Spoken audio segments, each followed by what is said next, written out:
एक आयताकार बगीचे की चारों ओर तार घेरने का खर्च क्या होगा यदि बगीचे की लंबाई चौड़ाई क्रमशः 17 मीटर और 15 मीटर हो, जबकि प्रति मीटर तार घेरने का खर्च 9 रुपए लगता है। प्रश्न पूछ रहा है कि आयताकार बगीचे का मतलब है बगीचे की लंबाई और चौड़ाई असमान है। असमान मतलब इसकी लंबाई जो है क्या है 17 मीटर, ये है 17 और इसकी चौड़ाई जो है 15। यदि ये आयताकार ना होकर के वर्गाकार होता तो सभी भुजाएं बराबर होता, तो बराबर होने पर वर्गाकार कहा जाता है और असमान होने पर लंबाई अलग हो और चौड़ाई अलग हो तो उसे आयताकार कहा जाता है। ये बात आपके ध्यान में होना चाहिए।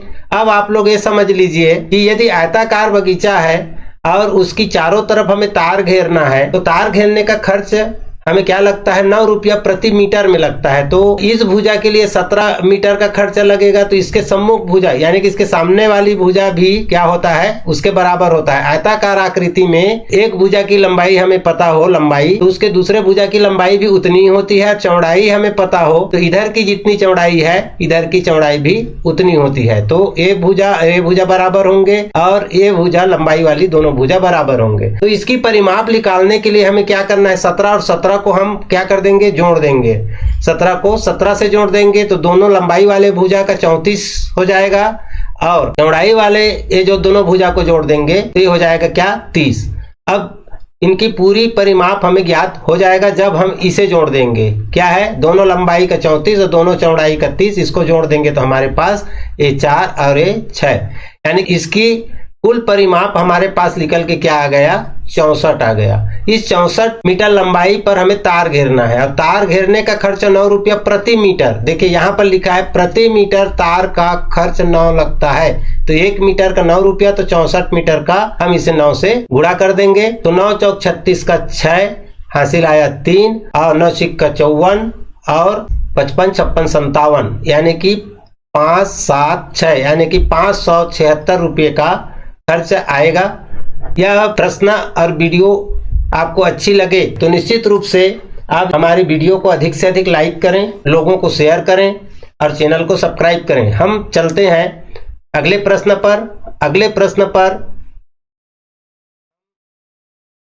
प्रश्न है हमारा, दो रेलगाड़ी 180 मीटर तथा 120 मीटर लंबी है। दोनों रेलगाड़ी की लंबाई अलग अलग है। दोनों क्रमशः 48 किलोमीटर घंटे और 42 किलोमीटर घंटे की चाल से विपरीत दिशा से चल रही है। एक दूसरे को पार करने में कितना समय लगेगा। पूछा गया है कि समय कितना लग जाएगा यदि दो रेलगाड़ी की हम यहाँ पर एक रेलगाड़ी जिसकी लंबाई हम यहाँ लिखते हैं 180 मीटर है, ये लंबाई हमने ऊपर लिख दिया, और एक रेलगाड़ी जिसकी लंबाई जो है वो इधर से आ रही है, क्या है 120 मीटर है। ये दोनों की लंबाई हमने ऊपर लिख दिया और एक की गति क्या है 48 किलोमीटर घंटा है और एक की गति 42 किलोमीटर घंटा है। हमें ये पता चल गया कि दोनों रेलगाड़ी जिसकी लंबाई अलग अलग है और चाल भी अलग अलग है, एक दूसरे को पार करने में कितना समय लगेगा। तो ये ध्यान रखिए, यदि दोनों रेलगाड़ी चल रहे हैं या दोनों में से एक रेलगाड़ी भी चल रही हो तो हमें दोनों की गतियों को और दोनों की लंबाइयों को जोड़ करके हल करना होता है दोनों भी कंडीशन में। जैसे इसमें दोनों चल रहे हैं तो दोनों पर गति है और दोनों की लंबाई है, लेकिन यदि एक रेलगाड़ी खड़ी हो और एक रेलगाड़ी चल रही हो तो हमें दोनों की लंबाई को तो जोड़ना पड़ेगा, लेकिन एक पर गति नहीं होने पर शून्य होगा। तो हम यही काम सबसे पहले करेंगे कि दोनों रेलगाड़ी की कुल लंबाई क्या है इसको जोड़ देंगे, तो दोनों की कुल लंबाई हमारे पास होता है 180 और 120 बराबर लंबाई जो है हमारे पास निकल के आ जाएगा 300 मीटर लंबाई। 300 मीटर चलना पड़ेगा दोनों रेलगाड़ी को मिलजुल के, तभी एक दूसरे को पार होंगे। और दोनों की गति को भी हम जोड़ देंगे तो दोनों की गति हमारे पास 48 और 42 क्या हो जाएगा 90 हो जाएगा, तो ये 90। इसी प्रकार यदि हम इसको हल करें तो केवल अब कुल दूरी को कुल समय कितने समय में तय करना होगा उसी से हमें इसे निकाल लेना पड़ेगा। देखिए दोनों रेलगाड़ी को 90 की गति से कितना दूरी तय करना है 300 मीटर की दूरी तय करना है। 300 मीटर की दूरी तय करने के लिए हमें, क्योंकि सेकंड में है, अब इसको हम कई तरीके से बना लेंगे। 300 मीटर चलने के लिए 90 किलोमीटर घंटे की गति पर कितना समय लगेगा वही समय यहाँ पर आएगा।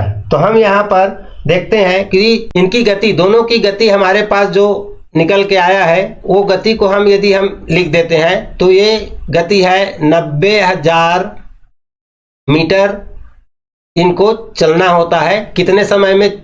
3600 सेकेंड में। देखिए सेकेंड पर उत्तर है तो 1 घंटे में गति क्या है? 90 किलोमीटर प्रति घंटा है।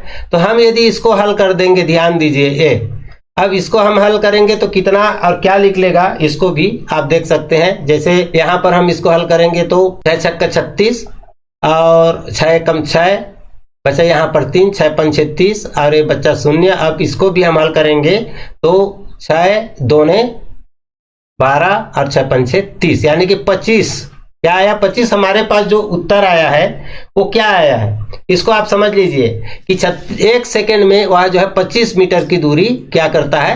तय करता है। कितना तय करता है? 1 सेकेंड में 25 मीटर। जाना कितना है इनको? 300 मीटर। कितना जाना है?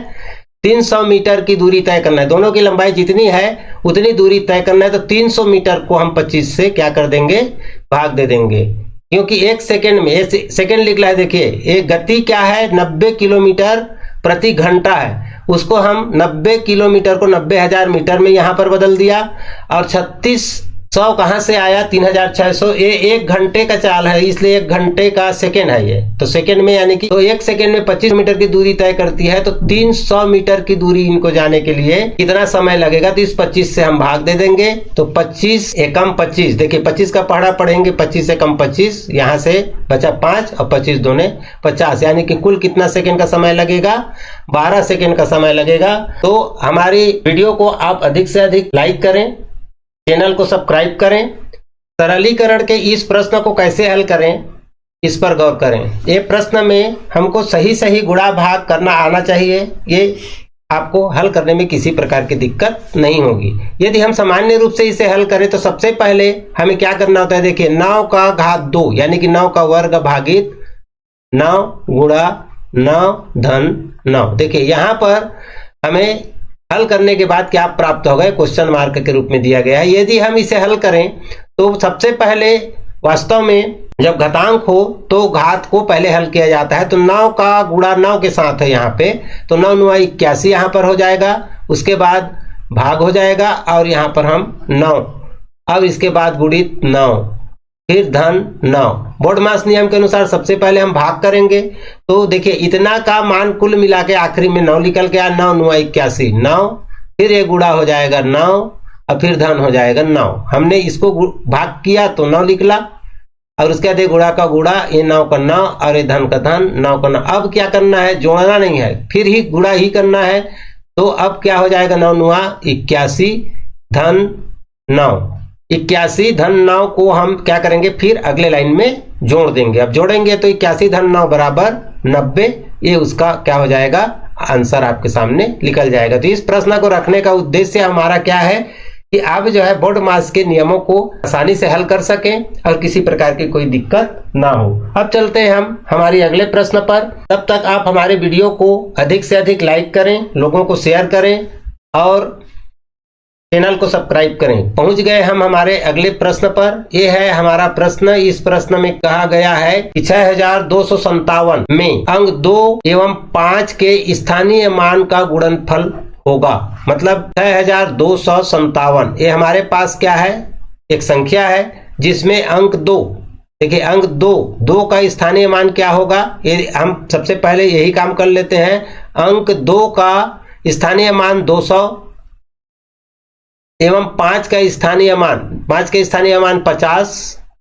अब पूछा गया है गुणनफल क्या होगा। इसको हम गुणा करेंगे तो गुणा करने का आप लोगों को हमने कई बार एक सरलतम नियम बताया। किसी भी संख्याओं के अंतिम संख्याएं यदि शून्य हो तो उतने शून्य को पहले हम क्या कर देते हैं? छोड़ देते हैं। हमने इसका शून्य को छोड़ा और इसमें दोनों शून्य को छोड़ा। अंतिम जितने भी शून्य हो केवल अंतिम में, ये ध्यान रखिए। उसके बाद जो संख्याएं हमारे पास होती है उतनी का हम क्या कर देते हैं? गुणा कर देते हैं। गुणा ही करना है तो 5 दूने 10, हमने पूर्ण संख्याओं का गुणा कर दिया। अब यहाँ पर क्या बचा? ये सभी शून्य बचे। और शून्य कितने हैं? इसमें 2 शून्य है और इसमें 1 शून्य। ये तीनों शून्य को हम क्या कर देंगे? यहाँ पर आगे उतार देंगे। 1 2 3, ये दोनों का गुणा हमारा क्या निकला था? 10, और 10 के आगे 1 2 और 3, ये तीनों शून्य हमने यहाँ पर 1 2 और ये 3 लिख दिया। इस प्रकार जो संख्या बनती है ये 200 गुणा 50 का उत्तर है। तो इस प्रकार यहाँ आपके पास उत्तर डी प्राप्त होता है। तो ऐसे ही महत्वपूर्ण वीडियो के लिए हमारे चैनल पर जुड़े रहिए। आज के लिए बस इतना ही। धन्यवाद। जय हिंद, जय भारत।